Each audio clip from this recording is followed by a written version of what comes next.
part where we are talking about the AI reality check. So now today every employee can get an answer from AI within seconds. If knowledge is becoming free, what should organizations actually be developing in their people? Interesting. So right now, as you see, in last 2 years since the AI has been introduced, knowledge has become freely available. Correct. I can go and Google something, and 3 seconds I can be an expert on it. Right. Just because I get the relevant information. True. Correct.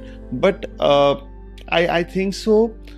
Knowledge is freely available, but how to use that knowledge And apply it. That is something where the real work is. So Right. what I feel like, it is more like how you execute. And executing the AI in a proper direction is something what we as a learning and development team need to work around.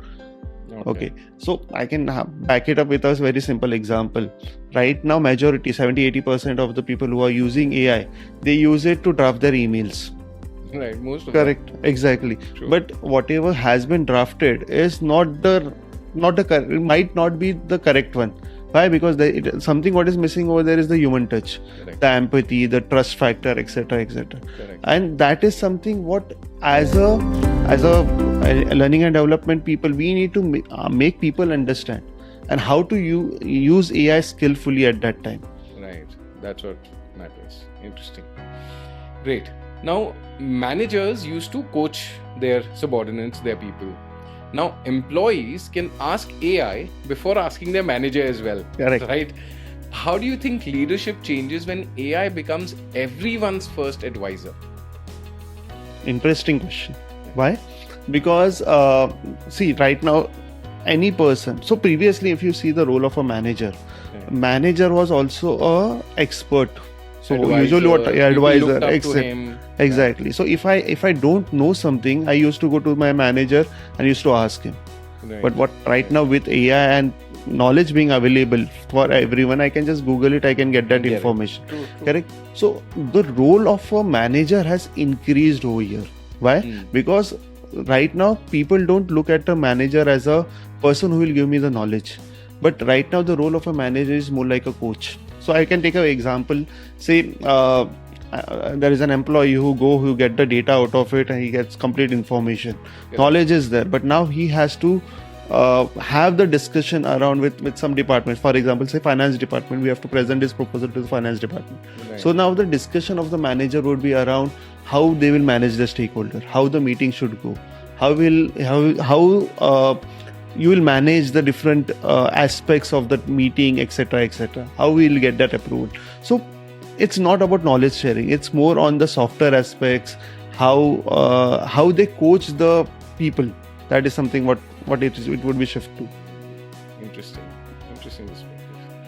Now, do you think organizations should still hire primarily for skills, or are we moving towards hiring people who can learn, adapt and work effectively with AI?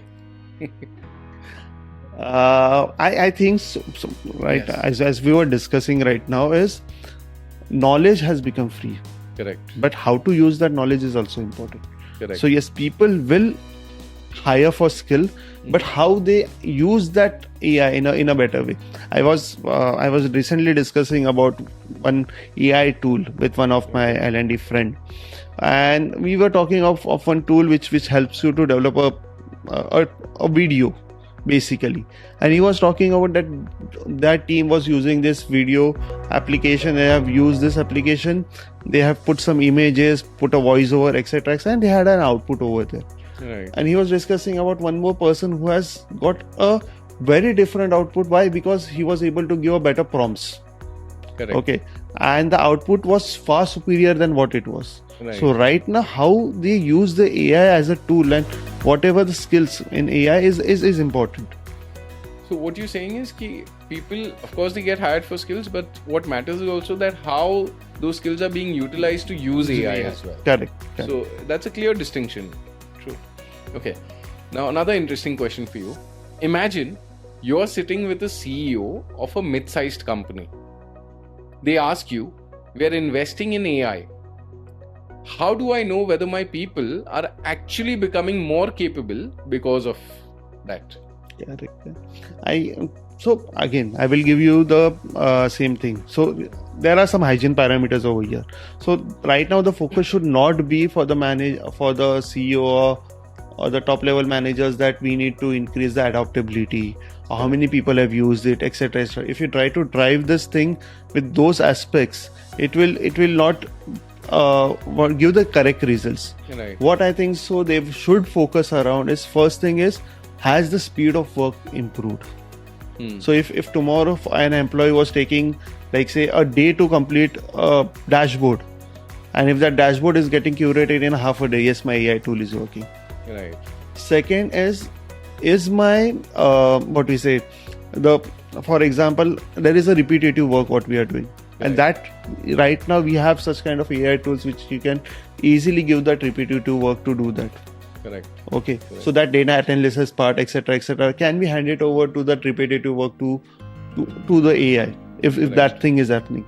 And secondly, overall skill aspects, overall results are getting better. Right. So for example, in a say boardroom meeting, someone is presenting some data, and if the data representation has improved a lot, that means the AI initiative what they have taken is useful.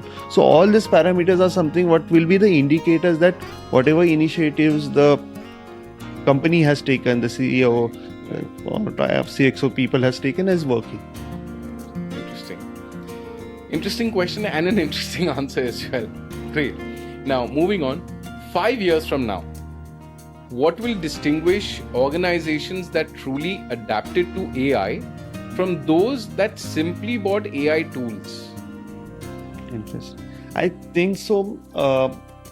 Here is where L&D will come into play. Okay. I think so. Right now, wherever you go, a lot of organizations are bringing in new AI. They are investing into AI so much. Right. But what is happening right now is, when you are giving these tools to your employees, are they using it at a proper level? Are they getting proper trained on those tools on?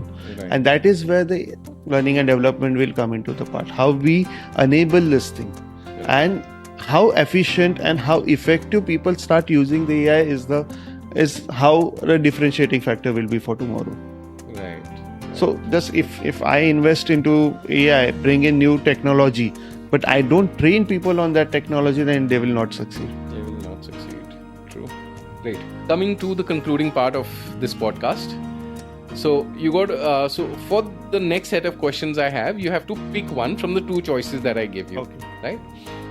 So the first question: fire a brilliant performer or lose 3 average performers? I think so. This is a tricky question, but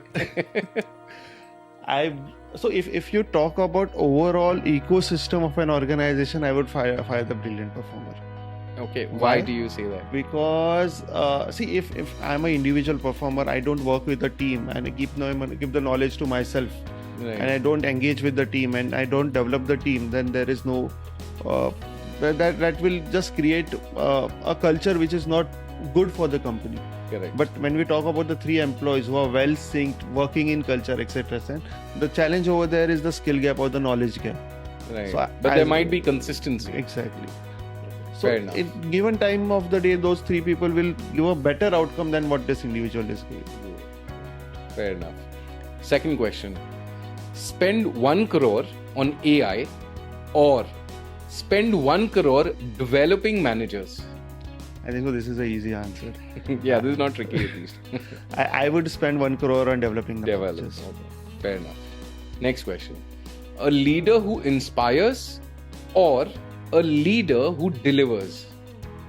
Obviously, the leader who delivers. Okay. Why? Because see, a leader who delivers has a trust in the ecosystem. He take care of the team, etc., etc. And inspiring leader is not achieved something, but he will have to prove something in future. So that is something. Okay, fair enough. Next question: never use PowerPoint again or never use an LMS again? Never use PowerPoint.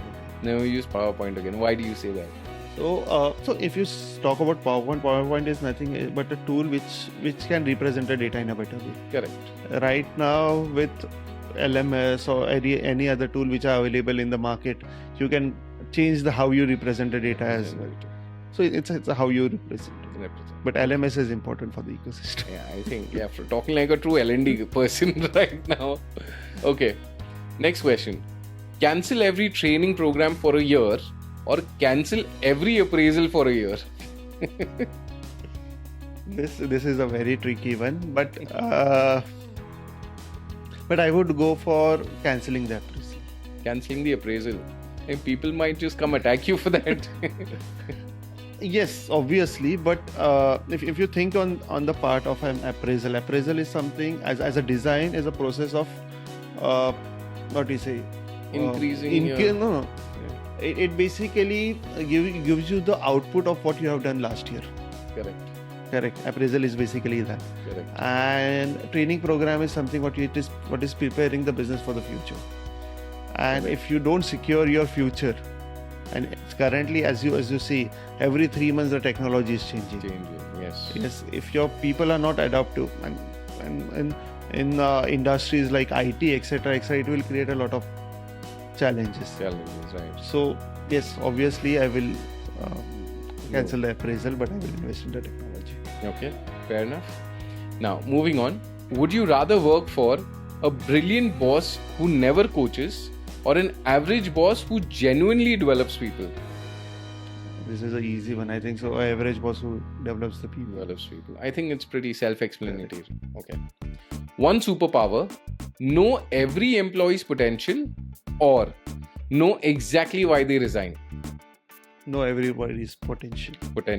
Because it obviously, if I know the potential, I can design the IDP for them in that way. And if the IDP is aligned, they are aligned with the company, they will not plan to resign. Perfect. Good one. What's more dangerous? A manager who thinks they know everything or an employee who thinks AI knows everything? A manager who knows everything. He's more dangerous. Okay. Because if you talk about an employee who knows everything, so an employee who knows AI knows everything.